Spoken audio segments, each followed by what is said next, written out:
Bienvenue dans le podcast Se traiter en première classe, où chaque épisode est une invitation à explorer le voyage le plus significatif de ta vie, celui vers la version de toi-même qui te rend humble et fier.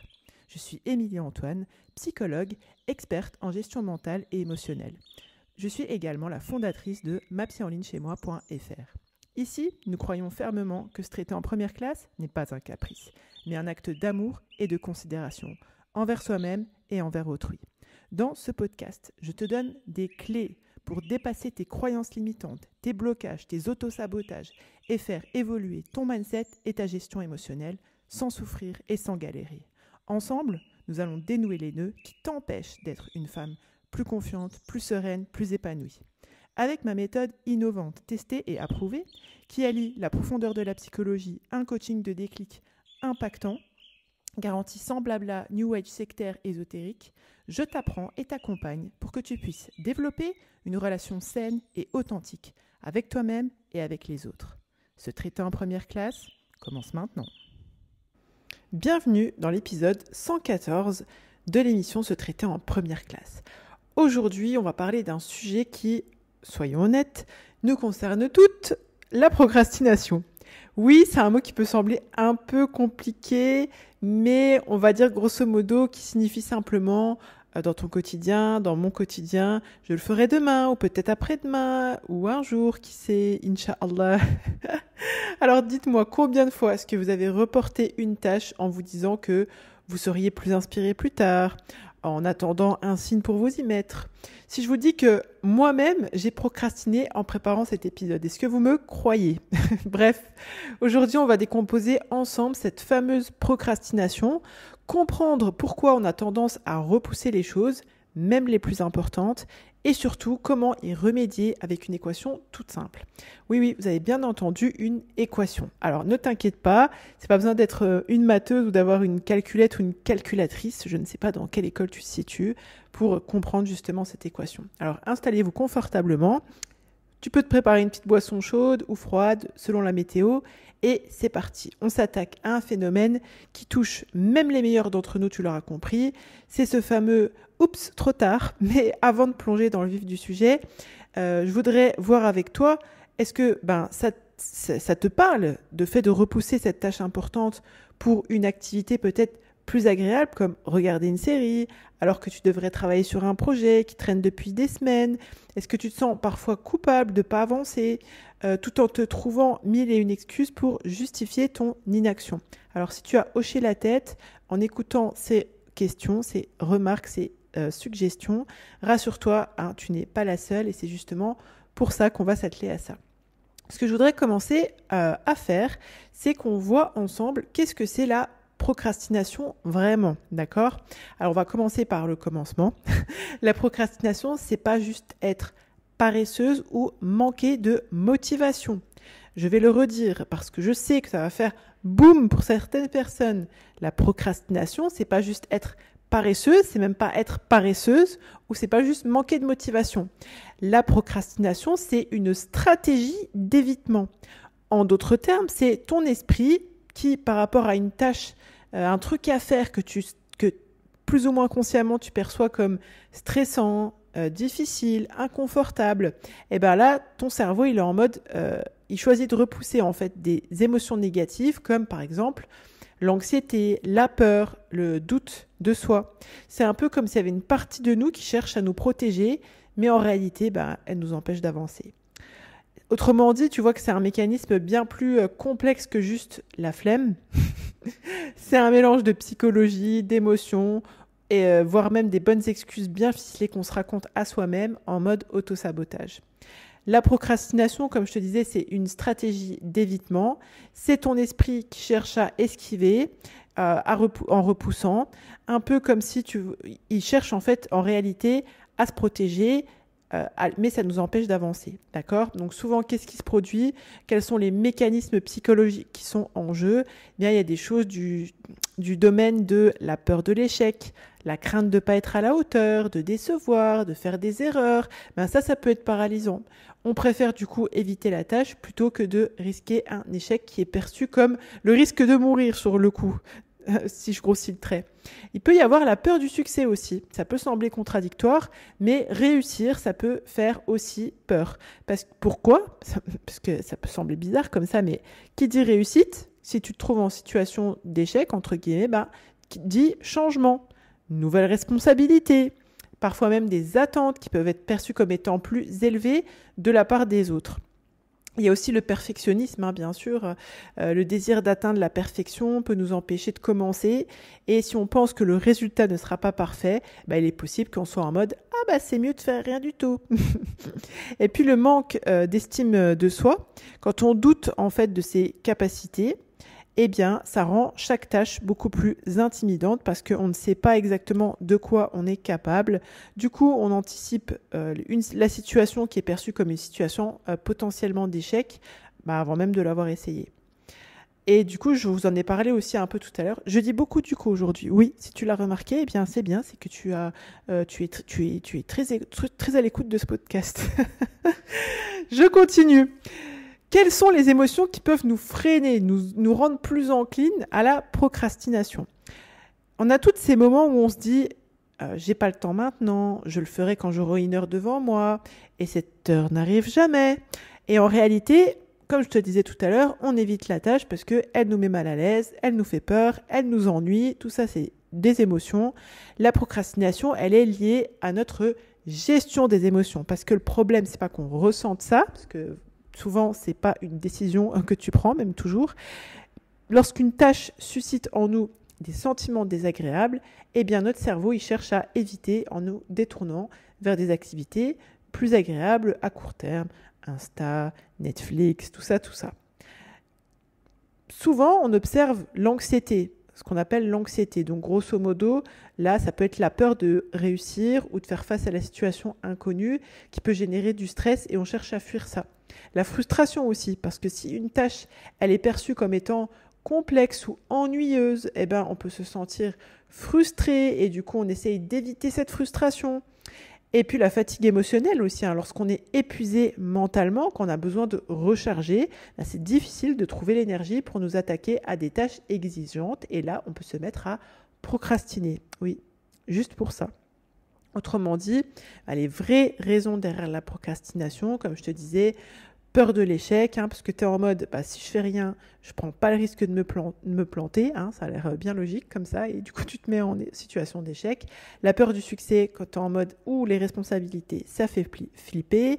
Le perfectionnisme quand tu es en mode, je cherche à prouver quelque chose pour me prouver grosso modo que je suis totalement légitime à être sur Terre. Et puis les problématiques qui sont liées autour de ce qu'on appelle en général la confiance en soi, entre guillemets, mais moi je préfère parler du sentiment d'efficacité personnelle où on doute de son efficacité personnelle du coup et on essaye de pas, on cherche à éviter de se confronter à ce sentiment en fait. Et puis du coup quand tu procrastines, qu'est-ce qui se passe ? Parce que parfois, peut-être, on n'a pas posé le terme de procrastination, mais c'est plutôt les conséquences dont je vais te parler qui vont te montrer que tu es peut-être dans cet auto-sabotage de la procrastination. Il y a le stress, parce que plus tu repousses, plus ta tâche te hante plus ou moins consciemment. C'est un peu comme cette chaussette sale qui traîne dans un coin, que tu finis par plus voir, mais qui est toujours là et qui sent de plus en plus. La culpabilité aussi. Ça va se sentir par du malaise, on a du mal à avancer et ça affecte en plus l'estime qu'on a de notre personne. Et puis le constat des opportunités manquées. À force de procrastiner, on passe à côté de choses qui potentiellement auraient pu être super géniales, qui auraient pu changer entre guillemets notre vie. Et là, on voit que le mode auto-sabotage on ne s'arrête pas. Alors maintenant, je vais te parler de l'équation simple. Moi, je trouve très simple. En tout cas, souvent, quand je l'explique, c'est compréhensible et ça aide. Mais cette équation simple pour vaincre la procrastination. Maintenant, justement, qu'on a mis en lumière les mécanismes profonds psychologiques et émotionnels de la procrastination, je vais te proposer une solution. Okay ? Donc, la bonne nouvelle, c'est qu'il existe cette équation simple, made in Mimile, pour dépasser ce comportement. Donc, l'idée, c'est, je vais te la donner comme ça. Méthode plus le bon lâcher prise égale je dégomme la procrastination. Autrement dit, je m'explique, la procrastination, souvent, c'est un manque de méthode perçue ou réelle, plus un lâcher-prise, si je peux dire ça comme ça, qui est, la jauge n'est pas bien réglée. Il y a un mauvais lâcher-prise, si je grossis le trait. Donc l'idée avec cette méthode, déjà, il faut se dire que souvent, on procrastine parce qu'on ne sait tout simplement pas par où commencer. C'est comme si tu te retrouves devant un meuble Ikea, mais que tu n'as pas la notice. J'imagine que c'est du vécu. Donc l'idée, à ce moment-là, c'est de décomposer la tâche, de diviser cette montagne en petites collines, en s'accompagnant, en se traitant en première classe, en se rappelant que c'est OK, on va y aller une étape à la fois. C'est beaucoup moins effrayant. Un plan clair, structuré, ça peut réduire l'anxiété qui est liée à l'incertitude. Si tu sais où aller, comment y aller, autrement dit, tu vas déjà commencer à tacler la procrastination de manière plus souple. Chaque petite victoire rapproche de l'objectif final. Et puis, comme je te disais tout à l'heure, c'est le manque de méthode réelle ou perçue. Si c'est réel et tu ne sais pas comment faire, déjà, rappelle-toi que c'est totalement OK. On apprend tous les jours. Internet regorge de ressources.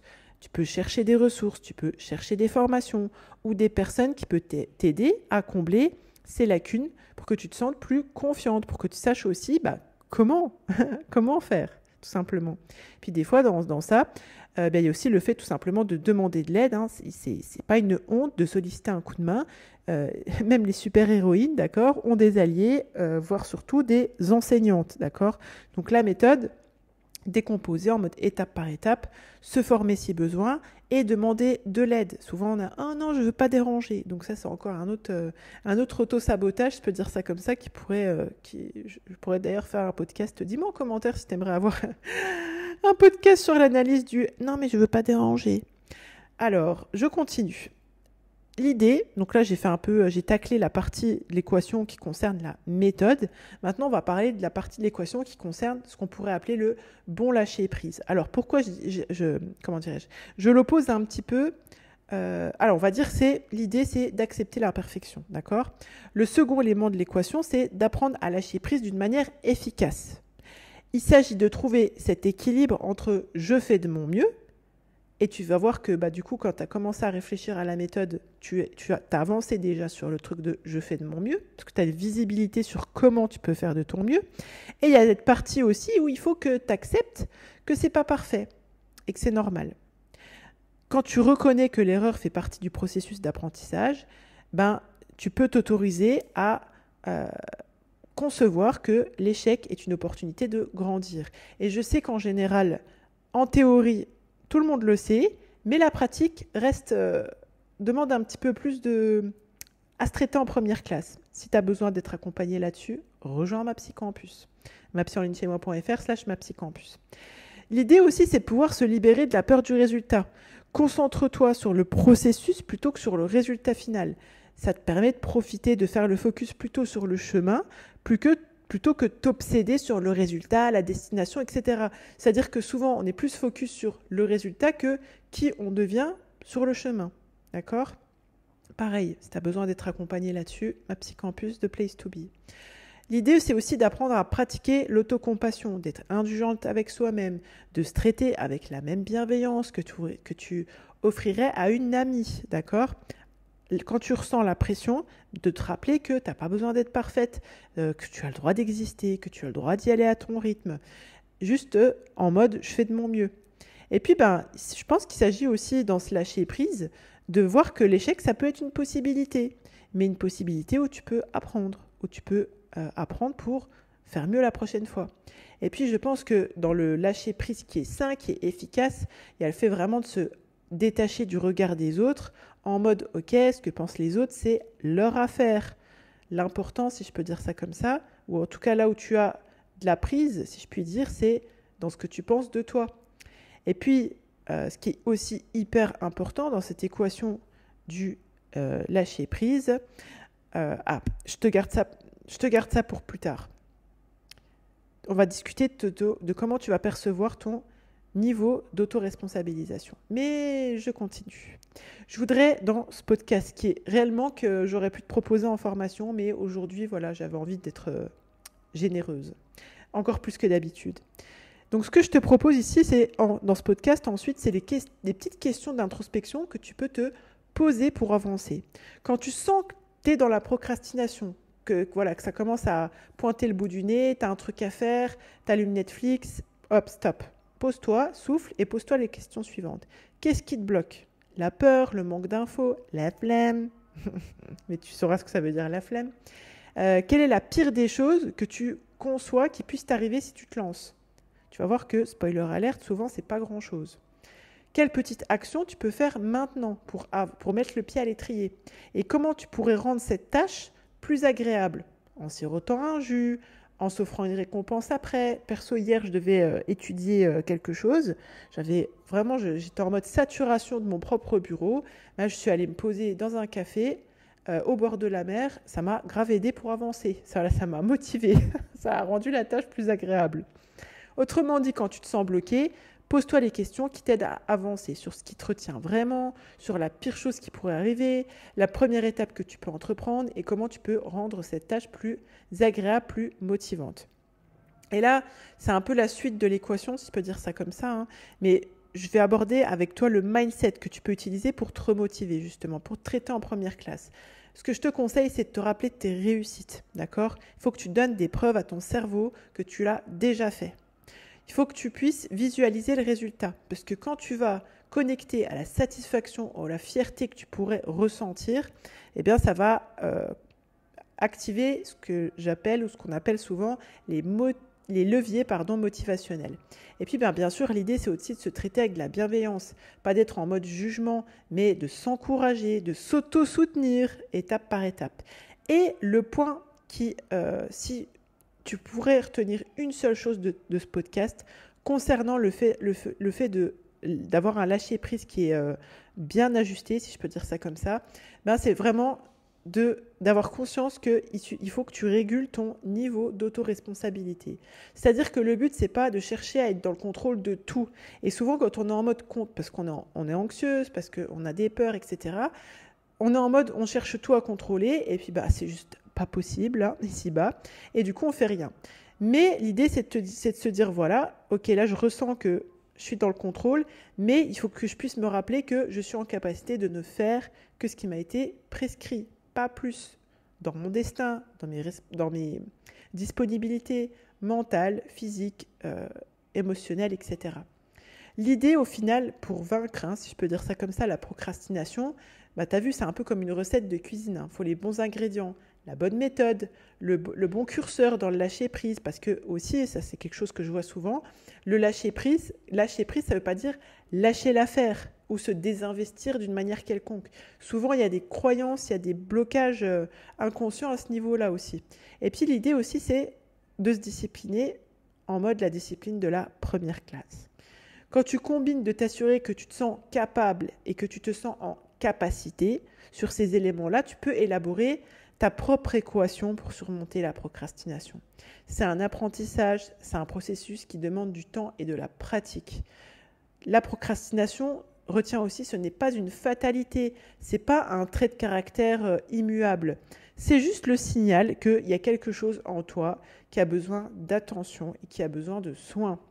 Si tu y réponds avec des bonnes stratégies, tu pourras transformer cette épreuve, ce défi en une opportunité, Inch'Allah. Un grand merci à toi, à vous toutes, d'avoir partagé ce moment de podcast avec moi. J'espère que cet épisode vous a fait réfléchir et qu'il va te permettre d'engrammer, si je peux dire ça comme ça, cette nouvelle cogite, ce nouveau mindset, comme on dit en 2024, pour pouvoir te permettre de te traiter en première classe en passant à l'action, ou au moins de ranger cette fameuse chaussette qui pue. Si tu as aimé cet épisode, si tu as des conseils que tu voudrais partager, des réflexions, etc., n'hésite pas à mettre un commentaire, je serais ravie. Alors déjà, je lis tous les commentaires, j'essaie autant que faire se peut de répondre à tous, mais je suis toujours ravie de vous lire en commentaire. Si tu as des questions, n'hésite pas aussi. Et surtout, si tu penses que ça peut être utile à une amie, une copine, une collègue, ta sœur, ta mère ou toute personne qui pourrait en avoir besoin, eh bien, bismillah, partage. C'était Émilie Antoine pour le podcast Se traiter en première classe, ta dose hebdo pour te construire le mindset d'une femme épanouie et en phase avec ses valeurs et ses principes. Chaque semaine, je déboule pour te donner des explications impactantes et des conseils concrets pour que tu puisses vivre en fonction de tes aspirations et non en fonction de tes peurs, de tes croyances limitantes, de tes autosabotages et de tes blocages. Pense bien que tu es la première personne à bénéficier du crédit que tu accordes à ton existence. Et je vous dis à bientôt. Bye bye.